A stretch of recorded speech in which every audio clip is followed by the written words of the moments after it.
আসসালামু আলাইকুম।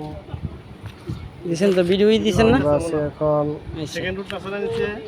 গজনি অবকাশ কেন্দ্র কথা কন। শেরপুর। দেখতেছেন ঘোড়ায় চড়ে আমরা আনন্দ ফুর্তি করতেছি। এমর চলেন এদিকে তাকাও। এই পাশে যে একটা ভিডিও ছেলে হইতেছে। দেখেন ঈগল নৌকাতে দুল খাচ্ছে। বাবা আমরা পিছনের পানি স্প্রিং খুব ঘোড়ায় সুন্দর চড়ে হইতেছে। দুল খাইতেছি। অত্যন্ত সুন্দর একটি ঘুরাই পরিবেশ। বসো। রৌদ্রোজ্জ্বল আচ্ছা ঘুরাই আবহাওয়া। বসো। পুকুর পাড়ে ঘোড়ার দুল খাওয়া শেষ হলো, এখন ঈগল নৌকায় চলবে। শোনা কাকু, ওই যে গোসল করে ডুব দেবো ওদিকে যাও। অত্যন্ত সুন্দর একটি পুকুর পাড়। বসেন। এই যে দেখেন ঈগল নৌকায় চড়ে দুল খাচ্ছি।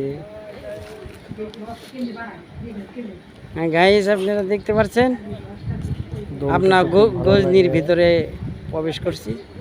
গজনি ঈগল শিশু নৌকায় পার্কে আপনারা আসলে আপনারা দেখতে সুন্দরভাবে পারবেন। দেখেন কত সুন্দর দেখা যাচ্ছে। আমার ভাই গজনি সে অবকাশ নৌকায় চড়ছে, ময়ূরের নৌকা, শেরপুর। নৌকায় চড়ে আপনারা ঈগল ঢাকা নৌকা থেকে সরি বা দেশের যে ঈগল কোনো প্রান্ত নৌকায় থেকে আসতে চড়ে দোল পারবেন। খাচ্ছে।